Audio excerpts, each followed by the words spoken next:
दोस्तों, लाइफ में ऐसे बहुत कम मौके आते हैं जब आपकी खुशी इतनी बड़ी होती है कि उसे बयां करने के लिए शब्द भी छोटे पड़ जाते हैं। समझ नहीं आ रहा है कि क्या कहूं। टीम इंडिया को वर्ल्ड कप जीते कई घंटे बीत चुके हैं, मगर मेरे रोंगटे हैं कि बैठने का नाम ही नहीं ले रहे। मेरे आंसू हैं कि थमने का नाम ही नहीं ले रहे। मेरा मन है कि खुद को बार बार मैच की हाइलाइट्स देखने से रोक नहीं पा रहा है। मैं पुराने जमाने का कोई राजा होता ना तो इस मौके पर पूरे इलाके में सोने की अशर्फियां बंटवा देता।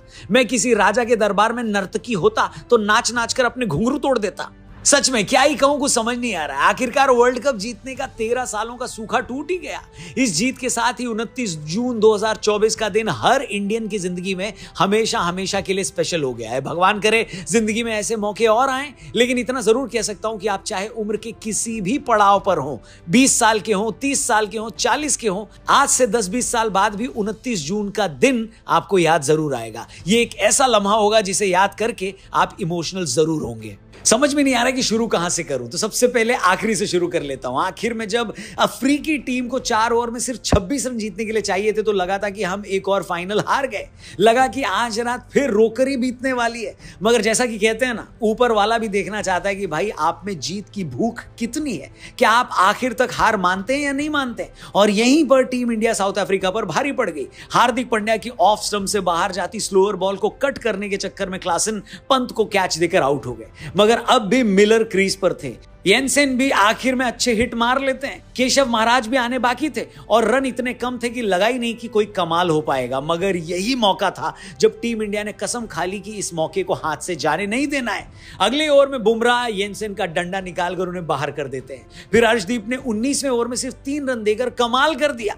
मगर मिलर अब भी क्रीज पर खड़े थे। हार्दिक आखिरी ओवर करने आते हैं। वो ऑफ स्टंप के बाहर एक लोअर फुल टॉस देते हैं। मिलर पूरा जोर लगाकर बिल्कुल सीधा मारते हैं। बॉल हवा में जाती है, लगता है कि 6 लग जाएगा। तभी वो मोमेंट आता है जिसे क्रिकेट इतिहास के सबसे शानदार पलों में एक माना जाएगा। सूर्य कुमार यादव लड़खड़ाते हुए बाउंड्री लाइन से सिर्फ कुछ सेंटीमीटर की दूरी पर मिलर का कैच पकड़ लेते हैं। उनका बैलेंस बिगड़ता है, लगता है वो बाउंड्री लाइन के बाहर चले जाएंगे। वो बॉल को हवा में उछालकर अंदर फेंकते हैं और इससे पहले कि बॉल नीचे गिरती वो फिर से उसे लपक कर वो करिश्मा कर दिखाते हैं जिसकी किसी को उम्मीद नहीं थी।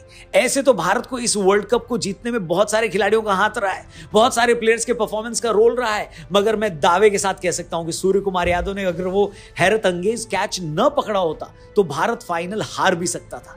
फर्ज कीजिए पहली गेंद पर मिलर छक्का लगा देते तो बाकी की 5 गेंदों में 10 रन बनाना उनके लिए कोई बड़ा खेल नहीं था। मगर सूर्या के उस एक कैच ने मैच लगभग वहीं सील कर दिया। जिस हार्दिक को पूरे आईपीएल में लोगों ने बू किया, जिस हार्दिक और रोहित की लड़ाई में क्रिकेट फैंस ने हार्दिक को खूब गालियां दी, जो हार्दिक अपनी प्राइवेट लाइफ से जुड़ी नेगेटिव खबरों को लेकर लगातार चर्चा में थे, उन्हीं हार्दिक ने आखिर के 2 ओवर में 3 विकेट लेकर भारत को एक हारा हुआ फाइनल जितवा दिया। इसलिए मैं समझ नहीं पा रहा हूं कि आखिर इस जीत का क्रेडिट किसे दूं। लोग पूरे टूर्नामेंट में रन न बनाने के लिए विराट को गाली दे रहे थे, बोल रहे थे कि फ्लॉप हो गया, बैटिंग नहीं आती, टीम से इसको निकालो, जायसवाल को खिलाओ। उसी विराट ने फाइनल में वो टाइम पर रन बनाए जब भारत ने 31 रन के आसपास 3 विकेट गंवा दिए थे। लग रहा था कि भारत की टीम कहीं 100-125 रन पर सिमट ना जाए। विराट ने पहले अक्षर के साथ पार्टनरशिप करके टीम को मुश्किल से निकाला, फिर एंड में 3 ओवर में पावर हिटिंग करके टीम इंडिया को 175 के पार पहुंचाया। अब जरा सोचिए, विराट के फैंस के लिए इससे बड़ी खुशी क्या होगी। दुनिया का सबसे बड़ा क्रिकेट स्टार जो पूरे टूर्नामेंट नहीं चलता है, जो शायद अपना आखिरी T20 वर्ल्ड कप खेल रहा था, जो शायद अपना आखिरी T20 मैच भी खेल रहा था, वो उस फाइनल में सबसे ज्यादा रन बनाता है और भारत को 17 साल बाद T20 क्रिकेट में चैंपियन बना देता है। सच में यार, इससे ज्यादा ब्लिसफुल फीलिंग और क्या ही होगी। सच कहूं तो कल विराट को मैच विनिंग पारी खेलता देखकर और टीम इंडिया को वर्ल्ड कप जीतता देखकर वैसी ही खुशी हुई जैसे 2011 का वर्ल्ड कप जीतने पर सचिन तेंदुलकर को लेकर हुई थी। हर क्रिकेट फैन को लगा कि सचिन सर अपने क्रिकेट करियर में एक वर्ल्ड कप जीतना तो डिजर्व करते ही थे। और जैसा कि मैंने कहा, किस किस की तारीफ करूं ये समझ नहीं आ रहा है। यहां मैं एक और चीज अंडरलाइन कर दूं और इसे ध्यान से सुनिएगा। दुनिया में कोई भी टीम जो बड़ा टूर्नामेंट जीतती है ना, वो किसी एक आधे खिलाड़ी पर रिलाई करके नहीं जीत सकती। और यही इस टीम इंडिया के साथ हुआ। आप फाइनल को ही देख लो। फाइनल में बैटिंग में रोहित और सूर्या नहीं चले, विराट और शिवम दुबे चल गए जो पूरे टूर्नामेंट में नहीं चले थे। फाइनल में बॉलिंग में कुलदीप ने कमाल नहीं किया तो लास्ट में हार्दिक ने अपनी बॉलिंग से सिंगल हैंडेडली मैच जिताया। सूर्या फाइनल में बैटिंग में नहीं चले तो उन्होंने कैच से फाइनल जितवा दिया। बुमराह भाई तो हमारे फेवरेट हैं ही। उन्हें रोबोट इसलिए कहूंगा क्योंकि किसी इंसान के लिए ये पॉसिबल ही नहीं है कि वो दिन रात, सुबह शाम, मैच दर मैच एक ही लाइन लेंथ पर गेंद करता रहे। आप इमेजिन भी नहीं कर सकते कि इस T20 T20 वर्ल्ड कप में बुमराह की इकोनॉमी रेट 4.5 के आसपास की रही। T20 मैचों में 4.5 की इकोनॉमी, क्या ये मजाक है क्या? फाइनल में भी आखिर में जब लगातार रन जा रहे थे तो लास्ट के उनके 2 ओवर ने कमाल कर दिया। और मजे की बात यह है कि बुमराह तो जीनियस है ही, मगर इंडिया की तरफ से इस वर्ल्ड कप में सबसे ज्यादा विकेट अर्शदीप ने लिए। अक्षर पटेल ने इस वर्ल्ड कप में ऐसा परफॉर्मेंस दिया कि बहुत सारे लोग 500 के नोट पर असली बापू की जगह गुजरात के इस बापू की पिक्चर लगाने की डिमांड कर रहे हैं। मतलब अक्षर भाई ने इस वर्ल्ड कप में अपने गेम का लेवल क्या ही अप किया है। ऑस्ट्रेलिया के अगेंस्ट मैच में एक हाथ से बाउंड्री पर कैच लेकर उन्होंने पूरा मैच ही पलट दिया। सेमीफाइनल में इंग्लैंड के अगेंस्ट एक ही ओवर में 2 विकेट लेकर उन्होंने पावर प्ले में ही इंग्लैंड को मैच से बाहर कर दिया। और फाइनल में जब 3 प्लेयर आउट हो गए, team India down and out लग रही थी, उस वक्त ऊपर आकर काउंटर अटैकिंग इनिंग खेलकर उन्होंने पूरा मैच पलट डाला। मतलब क्या ही तारीफ करूं इस बंदे की। बापू तुम सच में कमाल है भाई, तुम्हें ये पूरा देश झुककर सलाम करता है बापू, झुककर। उसी तरह कुलदीप भाई की बात न करें तो लगेगा कि एक बहुत बड़े स्टार प्लेयर को हमने मिस कर दिया है। कुलदीप यादव ऐसे हर प्लेयर के लिए एक मिसाल है, या यूं कहूं कि ऐसे हर एक इंसान के लिए मिसाल है जिसे अपनी लाइफ में बुरे दिन देखने पड़ते हैं। मुझे याद है कुछ साल पहले कुलदीप यादव पूरे ऑस्ट्रेलिया टूर में बेंच पर बैठे रहे। मतलब टीम इंडिया ने रिजर्व प्लेयरों को चांस दे दिया था मगर कुलदीप को नहीं खिलाया था। मगर उसके बाद उन्होंने अपना बॉलिंग एक्शन चेंज किया, अपनी स्पीड बढ़ाई, वेरिएशन पे काम किया और देखो आज वो कहां है। ऑस्ट्रेलिया वाले मैच में जब हर किसी की पिटाई हो रही थी, यहां तक कि एक ओवर में बुमराह की भी पिटाई हुई, उस टाइम अकेले कुलदीप ने टीम इंडिया का मैच में कमबैक करवाया। इंग्लैंड वालों को भी समझ में नहीं आया कि कुलदीप को कैसे खेलना है। इसीलिए मैं बार बार अंडरलाइन कर रहा हूं कि कल अगर टीम इंडिया जीती है तो ऐसे प्लेयर्स की परफॉर्मेंस की वजह से जीती है। कुलदीप भाई के कनपुरिया होने पर उनको एक्स्ट्रा सलाम तो बनता ही। बाकी लास्ट ईयर अगर हम फाइनल नहीं जीत पाए थे तो उसके भी कई रीजंस थे। सबसे बड़ा रीजन तो ये था कि लास्ट ईयर हुए 50 ओवर के वर्ल्ड कप में फाइनल से पहले किसी ने टीम इंडिया को चैलेंज ही नहीं किया था। इंडिया के टॉप 4 लगातार रन बना रहे थे, लोअर मिडिल ऑर्डर भी ट्राई नहीं हुआ था, बॉलर भी किसी मैच में अंडर प्रेशर नहीं आए थे। लेकिन इस T20 वर्ल्ड कप में इंडिया ने फाइनल से पहले बहुत सारे क्लोज मैच जीते। हमने पाकिस्तान को 120 जैसे छोटे टोटल के अंदर भी हरा दिया। हमने ऑस्ट्रेलिया की तगड़ी बैटिंग लाइनअप के सामने 206 का टोटल भी डिफेंड किया। फिर इंग्लैंड के अगेंस्ट हमने स्लो पिच पर 170 बनाए और अफ्रीका के अगेंस्ट फाइनल में पहले 3 विकेट गिरने के बाद भी 176 बना डाले। फिर सेकेंड इनिंग में जब लग रहा था कि अफ्रीका आसानी से जीत जाएगा, तब आखिर के 4 ओवर में 26 रन डिफेंड किए। अब इससे आप क्या समझे? इससे यही समझना चाहिए कि भाई कोई भी टीम तुक्के से वर्ल्ड चैंपियन नहीं बन सकती।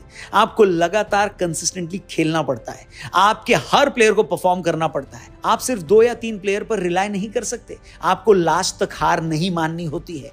एज अ भारतीय मुझे यह कहने में बहुत प्राउड फील हो रहा है कि इस पूरे वर्ल्ड कप में हमारी टीम ने वो सब कर दिया जो एक चैंपियन टीम करती है। हम लास्ट तक लड़े, हमारा हर प्लेयर लड़ा, हमारा हर प्लेयर खेला और पूरी टीम एक यूनिट की तरह लगी रही। आपको याद होगा हमने 50 ओवर के फाइनल की हार के बाद एक वीडियो बनाया था जिसमें हमने यही कहा था कि हम लोगों को इस हार से दिल छोटा नहीं करना चाहिए, क्योंकि टीमें रातों रात चैंपियन नहीं बनती। तब हमने आपको ये बताया था कि कैसे एक वक्त टीम इंडिया वर्ल्ड कप जैसे टूर्नामेंट के सेमीफाइनल में भी नहीं पहुंच पाती थी। फिर वो वक्त आया जब हम सेमीफाइनल और फाइनल में तो पहुंचने लगे, लेकिन लास्ट हर्डल क्रॉस नहीं कर पाते थे। और उस वीडियो में हमने ये भी कहा था कि आप देखिएगा जल्दी ऐसा टाइम आएगा कि जब टीम इंडिया फाइनल में चोक करना बंद कर देगी। इस तरह टीम इंडिया ने वर्ल्ड कप के सेमीफाइनल में पहुंचने को अपनी आदत बना लिया है, उसी तरह वो बहुत ही जल्द टूर्नामेंट जीतने की भी आदी हो जाएगी। पिछले 2 सालों में ये टीम इंडिया का चौथा आईसीसी फाइनल था।